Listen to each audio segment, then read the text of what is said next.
Okay, testing 1, 2. Hopefully we got sound. How's everyone doing?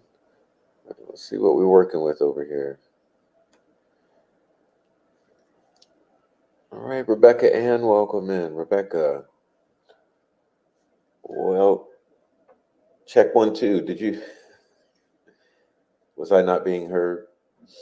All right, welcome in, Rebecca. I said, welcome in, Rebecca.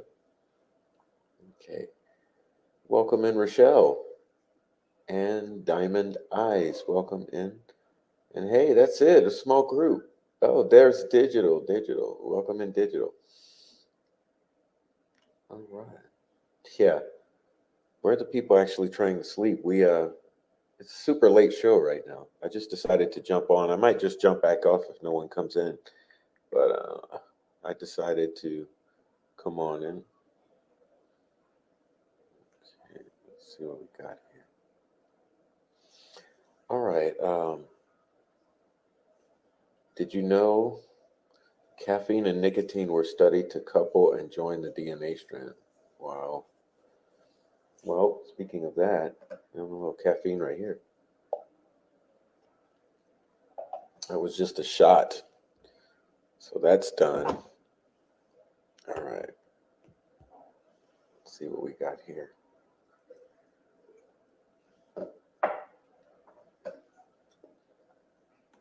Everyone's getting coffee. Yeah, we won't be here long. I'm just saying hello to everyone, just checking in with you guys. But that's a nice comment, Diamond Eyes. Caffeine and nicotine were studied to couple and join the DNA strand. Wow. Well, feels like it, doesn't it? Yeah, what's up, everybody? Did you guys see my video? I meant to, let's see, we can do this. I'll do it while we work. Okay. I'll try to do it while I also do this. No,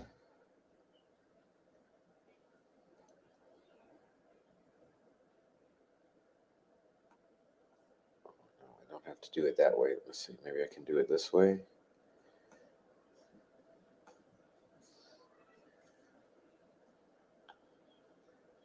Okay.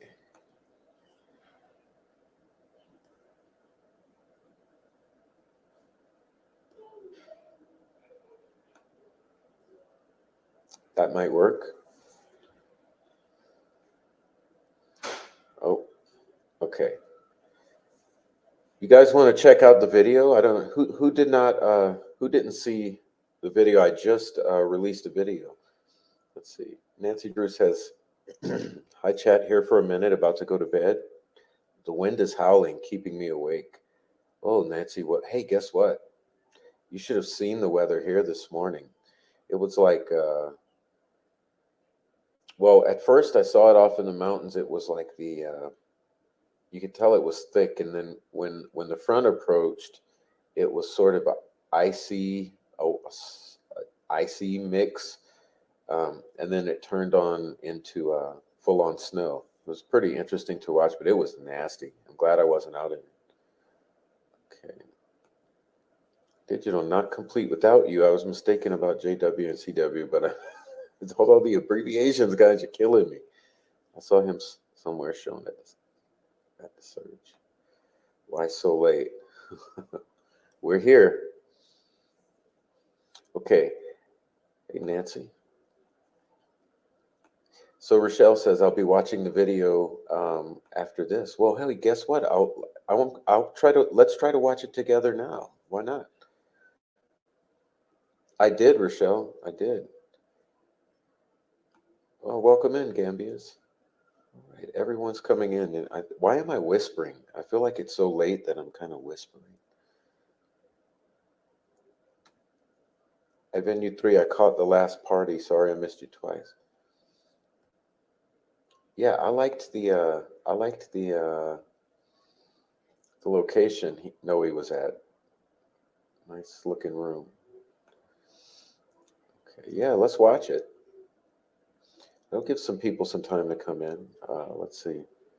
I'll get started with it. Let's bring it up.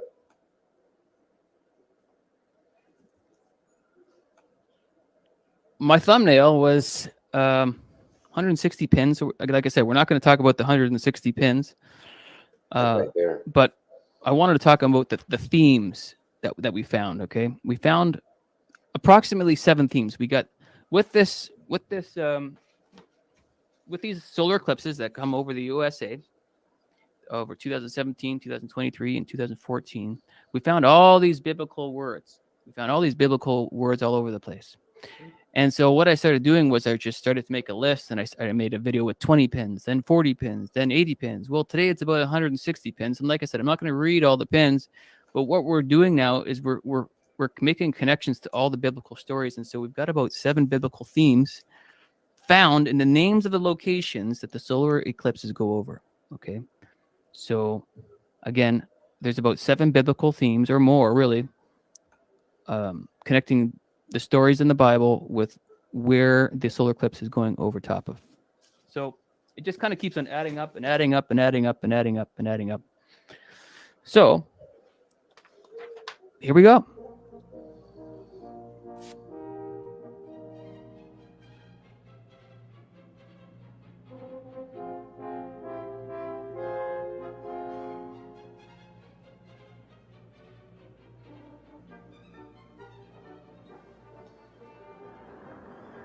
We observe today This here is 2017. not a victory of party, 2017, August but a celebration 18th. of freedom, symbolizing an end as well as a beginning, signifying renewal as well as change. For I have sworn before you and Almighty God the same solemn oath our forebears prescribed nearly a century and 3/4 ago. The world is very different now, for man holds in his mortal hands the power to abolish all forms of human poverty and all forms of human life. And yet the same revolutionary beliefs for which our forebears fought are still at issue around the globe. The belief that the rights of man come not from the generosity of the state, but from the hand of God. We dare not forget today that we are the heirs of that first revolution. Let the word go forth from this time and place to friend and foe alike that the torch has been passed to a new generation of Americans born in this century, tempered by war, disciplined by a hard and bitter peace, proud of our ancient heritage, and unwilling to witness or permit the slow undoing of those human rights to which this nation has always been committed and to which we are committed today at home and around the world.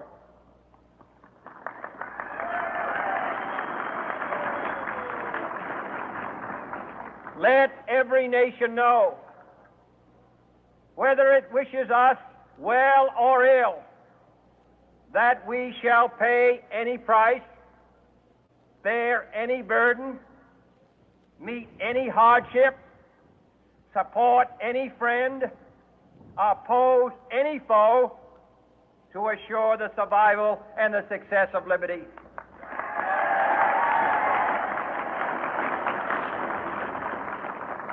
This much we pledge and more. To those old allies whose cultural and spiritual origins we share, we pledge the loyalty of faithful friends. United, there is little we cannot do in a host of cooperative ventures. Divided, there is little we can do, for we dare not meet a powerful challenge at odds and split asunder. To those new states whom we welcome to the ranks of the free, we pledge our word that one form of colonial control shall not have passed away merely to be replaced by a far more iron tyranny. we shall not always expect to find them supporting our view, but we shall always hope to find them strongly supporting their own freedom, and to remember that in the past, those who foolishly sought power by riding the back of the tiger ended up inside.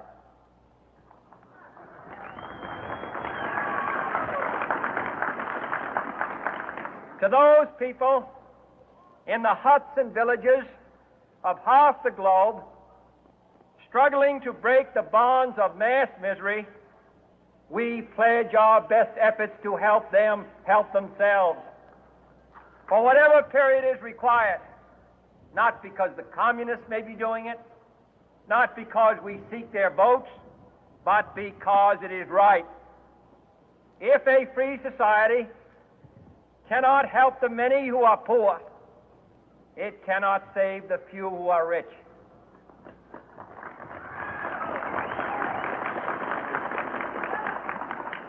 To our sister republics south of our border, we offer a special pledge to convert our good words into good deeds, in a new alliance for progress, to assist free men and free governments in casting off the chains of poverty. But this peaceful revolution of hope cannot become the prey of hostile powers. Let all our neighbors know that we shall join with them to oppose aggression or subversion anywhere in the Americas. And let every other power know that this hemisphere intends to remain the master of its own house.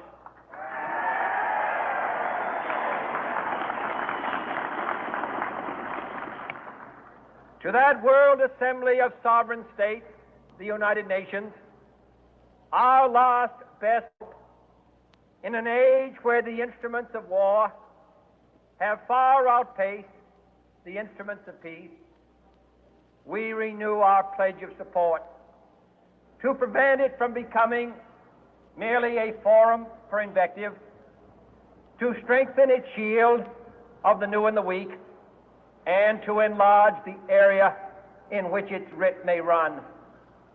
Finally, to those nations who would make themselves our adversary, we offer not a pledge, but a request that both sides begin anew the quest for peace. Before the dark powers of destruction, unleashed by science, engulf all humanity in planned or accidental self-destruction, we dare not tempt them with weakness, for only when our arms are sufficient beyond doubt can we be certain beyond doubt that they will never be employed. But neither can two great and powerful groups of nations take comfort from our present course, both sides overburdened by the cost of modern weapons, both rightly alarmed by the steady spread of the deadly atom, yet both racing to alter that uncertain balance of terror that stays the hand of mankind's final war. So let us begin anew, remembering on both sides that civility is not a sign of weakness, and sincerity is always subject to proof. Let us never negotiate out of fear, but let us never fear to negotiate.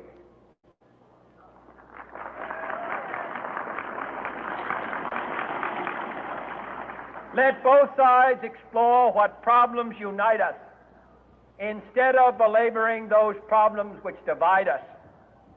Let both sides, for the first time, formulate serious and precise proposals for the inspection and control of arms, and bring the absolute power to destroy other nations under the absolute control of all nations.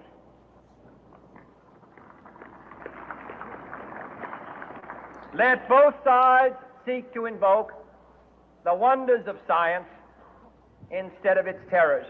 All right. Am I losing you Together, guys? let us explore the stars, conquer the deserts, eradicate disease, tap the ocean depths, and encourage the arts and commerce. Let both sides unite to heed in all corners of the earth the command of Isaiah to undo the heavy burden and let the oppressed go free. And if a beachhead of cooperation may push back the jungle of suspicion, let both sides join in creating a new endeavor, not a new balance of power, but a new world of law, where the strong are just and the weak secure and the peace preserved. All this will not be finished in the first 100 days, nor will it be finished in the first 1,000 days, nor in the life of this administration, nor even perhaps in our lifetime on this planet. But let us begin.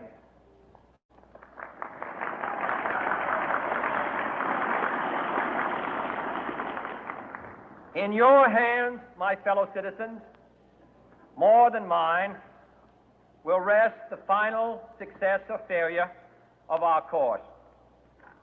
Since this country was founded, each generation of Americans has been summoned to give testimony to its national loyalty.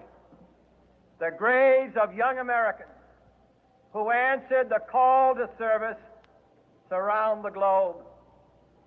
Now the trumpet summons us again, not as a call to bear arms, though arms we need, not as a call to battle, though in battle we are, but a call to bear the burden of a long twilight struggle, year in and year out, rejoicing in hope, patient in tribulation, a struggle against the common enemies of man, tyranny, poverty, disease, and war itself. Can we forge against these enemies a grand and global alliance, north and south, east and west, that can assure a more fruitful life for all mankind? Will you join in that historic effort?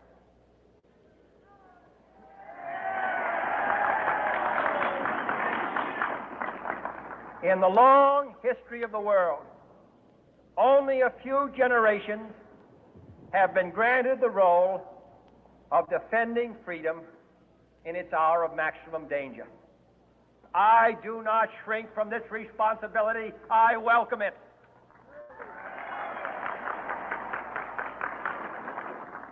I do not believe that any of us would exchange places with any other people or any other generation. The energy, the faith, the devotion which we bring to this endeavor will light our country and all who serve it. And the glow from that fire can truly light the world. And so, my fellow Americans, ask not what your country can do for you. Ask what you can do for your country.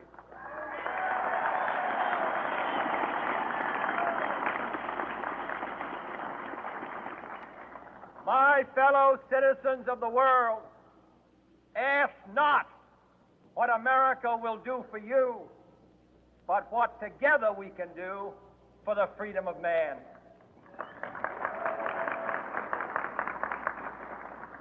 Finally, whether you are citizens of America or citizens of the world, ask of us here the same high standards of strength and sacrifice which we ask of you. With a good conscience, our only sure reward, with history the final judge of our deeds, let us go forth to lead the land we love, asking His blessing and His help but knowing that here on earth God's work must truly be our own.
Oh, thanks everyone for sticking with me.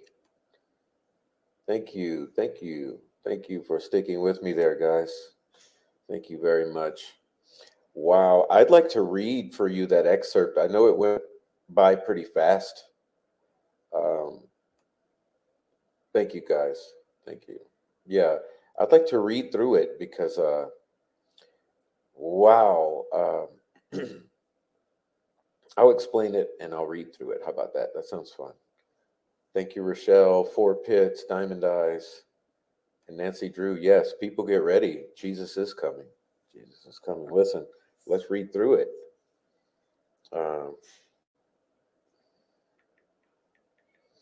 let's see. This might blow your mind. Let's see. Oh, see how quickly I can do this. Okay, I'll try to go quick. Um, Everyone here okay? Let me sit back and relax. Okay.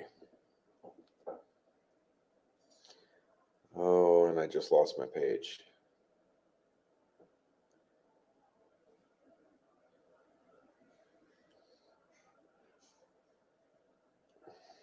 Okay. Um,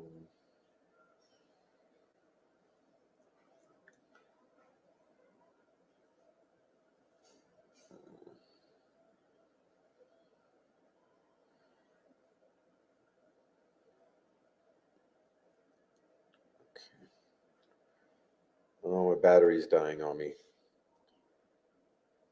Okay.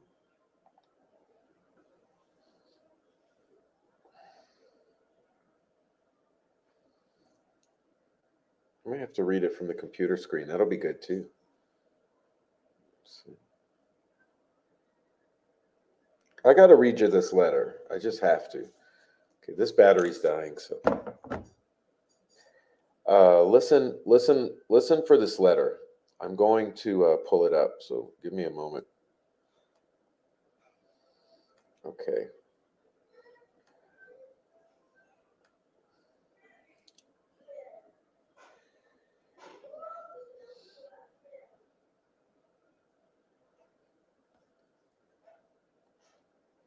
So the letter reads, in compliance with your request, I will now give you a history as full in detail as the limits of a letter will permit of the late awful visitation of Providence in this place and its vicinity. On the 16th of December, 1811, about 2 o'clock a.m., we were visited by a violent shock of an earthquake, accompanied by a very awful noise, resembling loud but distant thunder, but more hoarse and vibrating, which was followed in a few minutes by the complete saturation of the atmosphere with sulfurous vapor, causing total darkness. The screams of the affrighted inhabitants running to and fro, not knowing where to go or what to do, the cries of the fowls and beasts of every species, the cracking of trees falling, and the roaring of the Mississippi, the current of which was retrograde for a few minutes, owing to, as is supposed, to an interruption in its bed, formed a scene truly horrible. From that time until about sunrise, a number of lighter shocks occurred, at which time one still more violent than the first took place, with the same accompaniments as the first, and the terror which had been excited in everyone, and indeed in all animal nature, was now, if possibly, doubled. The inhabitants fled in every direction to the country, supposing, if it can be admitted, that their minds were exercised at all, that there was less danger at a distance from than near the river. In one person, a female, the alarm was so great that she fainted and could not be recovered. There were several shocks of a day,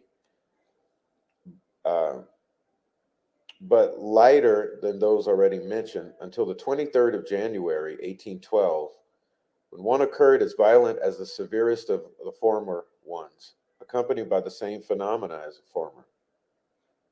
From this time until the 4th of February, the earth was in constant, continual agitation, visibly waving as a gentle sea.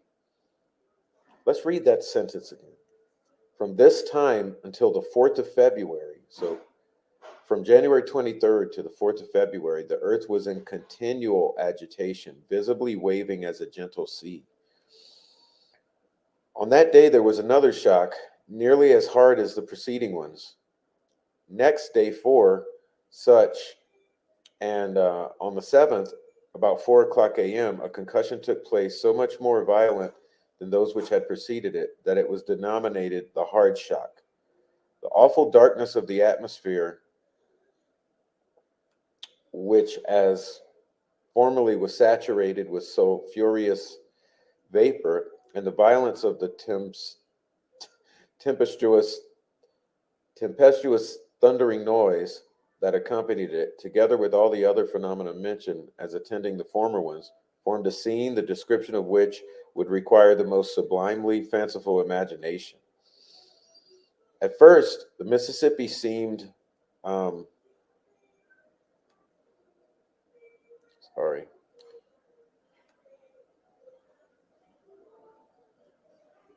lost my place.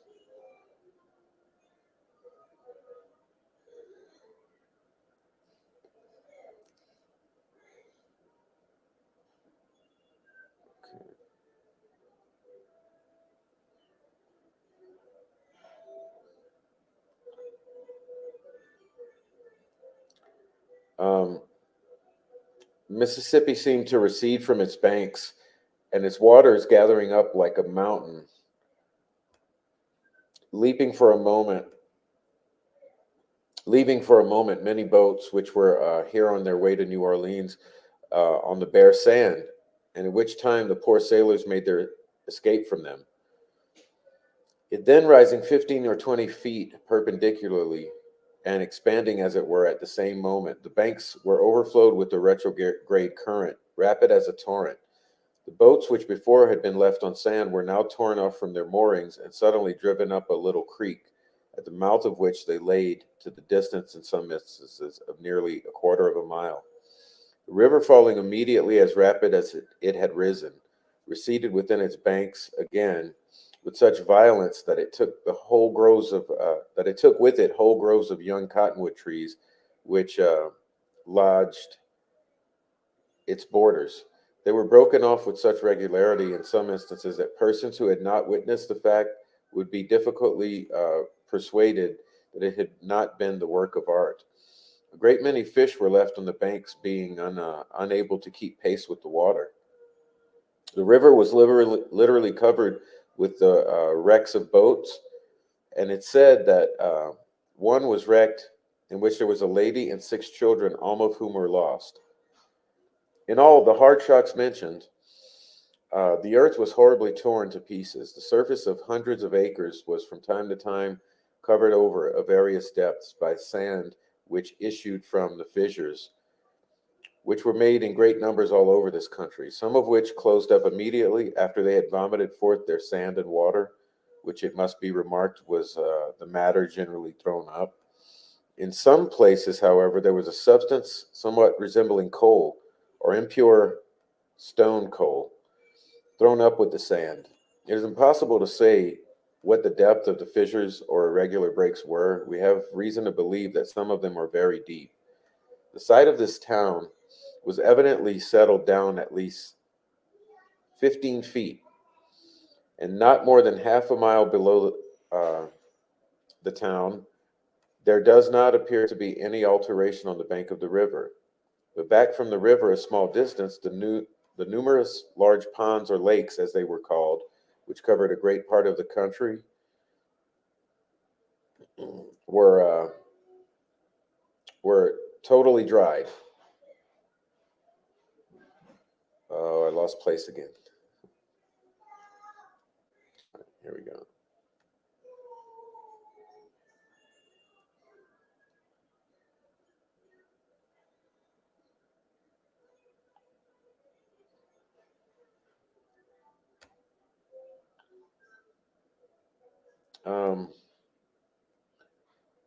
Yeah, and I lost my place again, but that's pretty much that's our end of it. Let me get back to this. Let me see. I'll try to finish it. All right, let's see.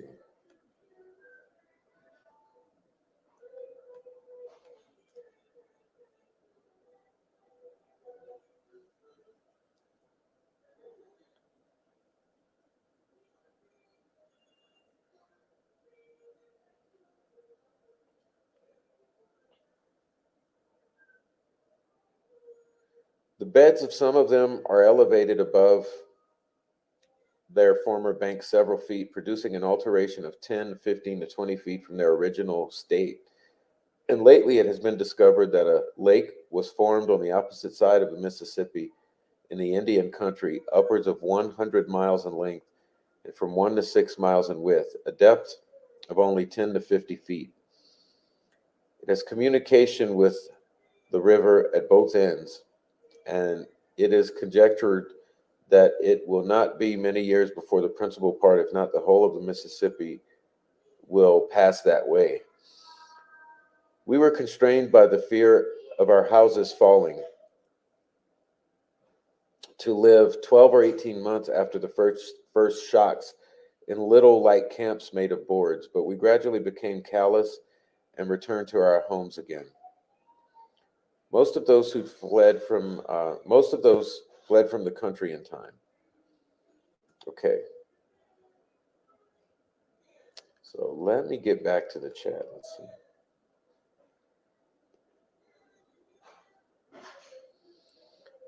All right.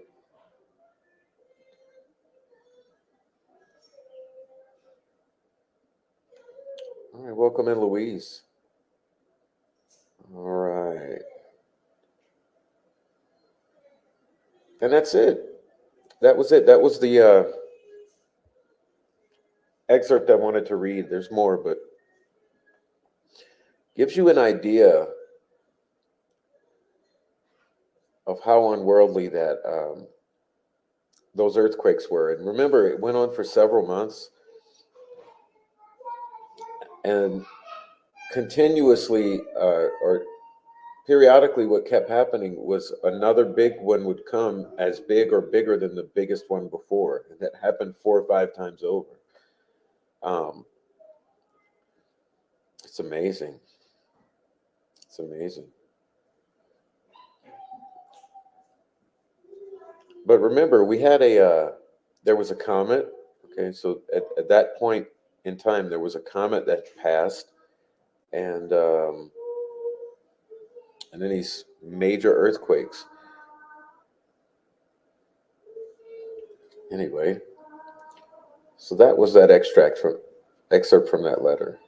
I'm done with it. I'm going to remove this. All right. Now, Diamond Eye says, I hope I get a log cabin in heaven. There'll be 1,000 years of peace on earth.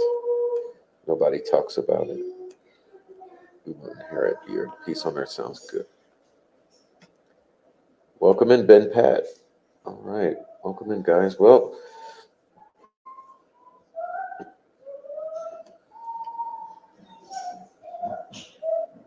I heard an account of a near-death experience. He saw the light and a tail wagging for peace.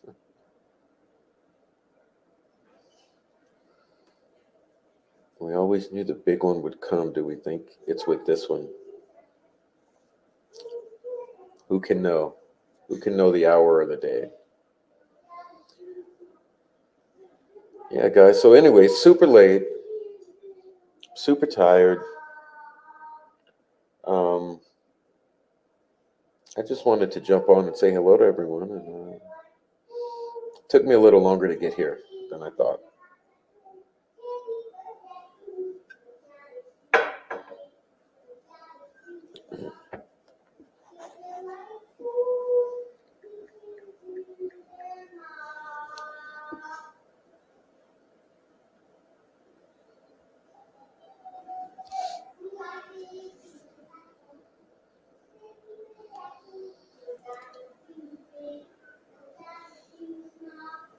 All right, well, you hear the baby singing? Yeah, he doesn't. He's singing. He's not tired at all. Okay, well, yeah, that's it, guys. So I plan on doing the next little thing. We'll do something a little better.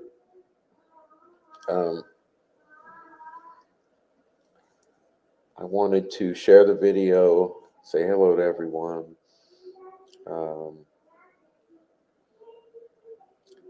See what's going on. We had this. I don't know. It's been crazy stuff. It's been crazy stuff. Not even worth mentioning. So it is what it is.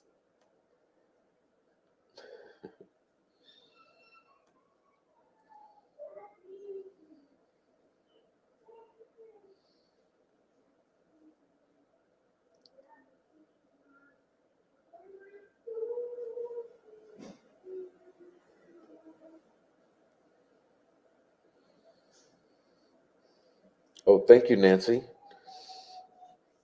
Please show it. It's uploaded in the video section. So if you go and look at the video section, it'll be there as a standalone. And you can also follow the some of the creators that I referenced in that video. But it's so good to see you guys.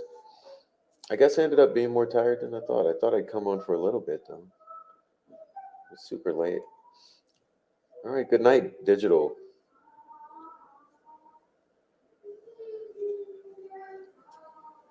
All right, guys, so I'm going to duck on out. Peaceful dreams, everyone. Happy Tuesday night. Next thing you know, it'll be garbage day tomorrow. That's my Wednesday mornings. So no matter how cold and snowy it is, I got to get out there and get that ready for Mr. Garbage Truck. So that's my Wednesday tomorrow, Wednesday morning. And it's all done, so I don't have to go back outside. It's great. Yeah, it's all done. We had to brave the cold to go and bring the cans to the street, and now it's all done. And man, it was a it was a just a nasty morning with the weather. Nasty morning, but hey, it's done. You know, it's kind of passed. I guess it was wet and icy and cold. Now it's past.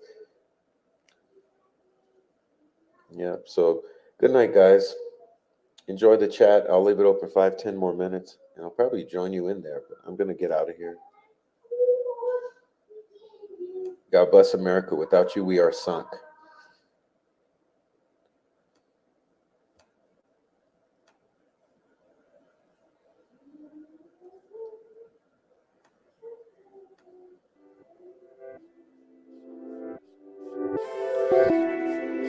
Good night.